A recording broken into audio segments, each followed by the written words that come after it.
on the floor. Yeah, moi. Give me the mic, yo. Bonjour et bienvenue à cette nouvelle rubrique de votre programme Jeune Entrepreneur. Dans le cadre de cette nouvelle rubrique, nous allons aller à la rencontre de ce jeune entrepreneur. Il est président de l'association des jeunes entrepreneurs et industriels du Cameroun. Également le président de l'entreprise EDM MAT Ampil-Sal, avec qui nous allons échanger à propos de certains ponts de l'actualité et en outre le retrait de la canne au Cameroun. Madame, monsieur, asseyez-vous confortablement, on vous revient dans quelques instants simplement. Every day I'm getting paid, pass music and they pay me, oh. Je te remercie, papa c'est pas facile, je veux te louer, oh. I see my blessing, Bolo day and night is not for nothing. Le Saint-Esprit c'est mon voisin, jamais, jamais I know hungry. But all I want to tell you say, make you balancer, balancer, balancer, balancer, make you balancer, balancer. But all I want to tell you say, make you balancer, balancer, balancer, balancer, make you balancer, balancer, yeah. Yeah. Je n'avais pas le boulot. À présent, au sein de l'entreprise EDM MAT Ampil-Sal, avec qui nous allons échanger avec son promoteur, M. Etaba McCarthy, en outre président de l'association des jeunes entrepreneurs et industriels du Cameroun. Il a bien voulu nous ouvrir ses portes. Bonjour M. McCarthy et merci de nous accueillir au sein de votre entreprise. Merci Achille et bonjour aussi à vous. Le plaisir il est partagé. Comme je le disais à l'entente de cette émission, vous êtes président de l'association des jeunes entrepreneurs et industriels camerounais. De quoi il s'agit exactement? Déjà, je vous remercie une deuxième fois. Je l'avais déjà dit sur votre plateau lorsque nous sommes passés à Émergence TV. L'AGEC est simplement un regroupement des jeunes industriels et entrepreneurs. A été créé dans un but de regrouper un certain nombre de personnes qui, au bout de quelques années, pourront sortir des vraies élites de la nation. Donc nous avons donc par là le devoir d'encadrer, d'accompagner, de créer les leaders, la nouvelle élite de demain. Voilà. Merci. Nous allons parler entre autres du retrait de la canne. La CAF vient de retirer l'organisation de la CAN Totale 2019 au Cameroun.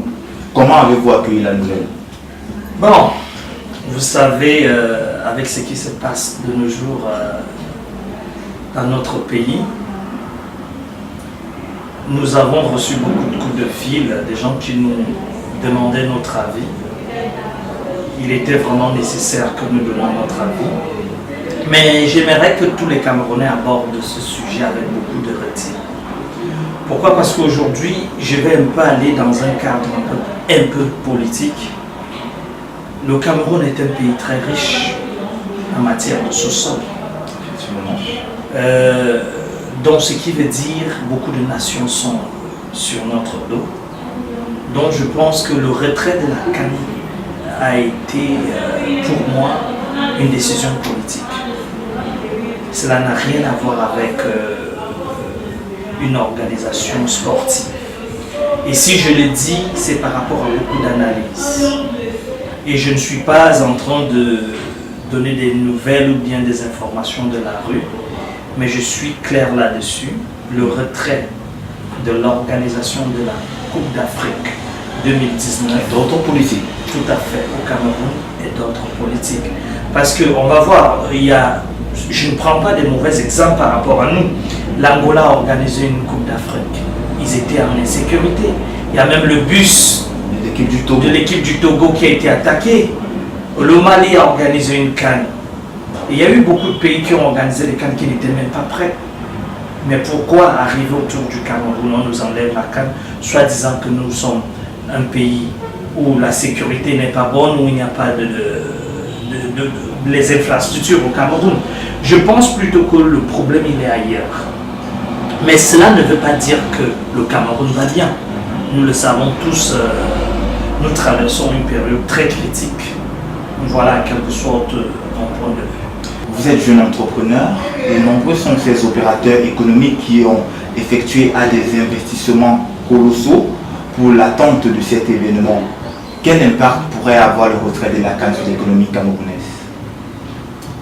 L'impact, il est énorme. Il n'est même plus à discuter. Déjà, le simple fait d'organiser la Coupe d'Afrique, les retombées économiques devaient toucher tout le monde, même le bas peuple. Déjà, tous les circuits allaient être touchés, les transports, la restauration, le tourisme, l'hôtellerie. Juste un petit exemple très bas, même les bensikineurs, les motomanes, comme on le dit vulgairement, allaient travailler beaucoup d'argent. Mais le simple fait que cette canne a été retirée au Cameroun, je pense que nous allons devoir traverser une très grosse crise. Ne nous cachons pas la face. La majorité de l'argent qui a été investi, c'était des prêts. Donc, vous savez très bien lorsque on vous prête de l'argent, et surtout majorant des gros intérêts, et que vous n'avez pas atteint vos objectifs, quel qu'en soit les cas, vous serez obligé de rembourser cet argent. Et donc là, je pense que le Cameroun non seulement va devoir payer une amende, et il va devoir en plus de cela rembourser cet argent. Et vous croyez que cet argent viendra d'où? C'est nous qui allons payer cet argent, les impôts et autres. Donc je pense que l'impact économique sera énorme. Déjà premièrement, nous allons le ressentir sur nos assiettes. Nous allons traverser une période financière très difficile. Abordons à présent un autre pan de notre entretien. Les autorités gouvernementales ont fixé le cap de l'émergence du pays à l'horizon 2035. Pensez-vous que le Cameroun peut vraiment réaliser cet objectif? Bon, je ne peux pas me prononcer vraiment totalement sur cette question. Mais ici, restons à savoir ce que nous appelons émergence. Mais de toute façon, je l'ai toujours dit et je ne cesserai jamais de le dire, l'émergence au Cameroun ne pourra que être faite par les jeunes eux-mêmes. Parce que dans aucun pays, dans le monde entier, le gouvernement n'a jamais développé, les politiciens, excusez-moi, le politique, si vous le voulez, n'a jamais développé un pays. Donc je pense, comme je l'ai toujours dit, l'émergence du peuple camerounais passera par les jeunes entrepreneurs, les jeunes industriels et les hommes d'affaires, opérateurs économiques. Quand je parle d'hommes d'affaires ici, je ne parle pas, comme on le dit chez nous, les fémans. Voilà, donc je parle des opérateurs économiques, des entrepreneurs, des industriels, ceux-là qui sont vraiment prêts pour le changement. Et ne l'oublions pas aussi, il y a ceux qui parlent du changement sur Facebook et ceux qui parlent du changement sur le terrain. Qui passent à l'action. Tout à fait. Parce que là, nous avons affaire à deux mondes très différents. Parce que d'autres gens, lorsqu'ils sont assis derrière leur Facebook, ils croient que le monde peut changer en un clic. Pourtant, je pense le changement, il s'est fait sur le terrain. Le changement, il s'est fait sur le terrain. Donc, en ce qui concerne l'émergence en 2035, pour les Camerounais, je pense que cela va de tout un chacun de nous. Pour que nous puissions arriver à cette émergence en 2035, nous devons nous lever et travailler. Nous ne devons pas brandir des slogans, mais nous devons passer à l'action. C'est à peu près ça. Pour que le Cameroun soit émergent, il faut une forte impulsion des leaders politiques, également une impulsion des entrepreneurs. Quel rôle jouera l'AGEC ou l'Association des jeunes entrepreneurs et industriels camerounais dans ce vaste chantier? L'AGEC jouera un très grand rôle. Le rôle de l'AGEC, c'est quoi? Le rôle de l'AGEC, c'est de produire cette élite de demain, de les accompagner. Parce que vous savez, ce qui nous manque au Cameroun, c'est les vrais leaders. Dans tous les domaines confondus. Que ce soit politiquement parlant, que ce soit industriellement parlant, que ce soit même dans le domaine de l'entrepreneuriat, nous n'avons pas de vrais leaders. Et un leader, ça se fabrique. On les accompagne, on les éduque, on les forme, vous voyez. Donc je pense que l'AGEC va jouer un très grand rôle dans ce domaine. Et voilà pourquoi nous nous sommes fixés 5 à 10 ans pour pouvoir ressortir cette crème, ces élites qui pourront être capables de prendre des décisions. Et nous sommes en très bonne relation avec le Conseil national de la jeunesse camerounaise. Donc ce qui veut dire que la majorité de nos élites que nous allons former, nous allons les présenter directement au Conseil national de la jeunesse camerounaise. Et parmi ces jeunes que nous allons former, beaucoup d'entre eux seront appelés demain ou après-demain à gérer le pays, à avoir des postes très clés.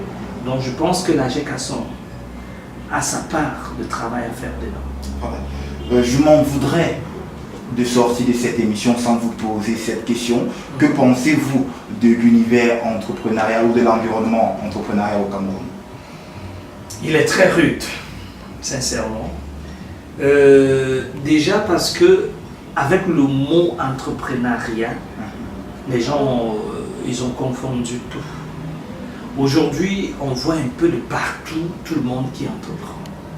C'est vrai, tout le monde peut entreprendre. Mais l'entrepreneuriat sans compétence, il est caduc. L'entrepreneuriat sans les bases, ça ne sert à rien.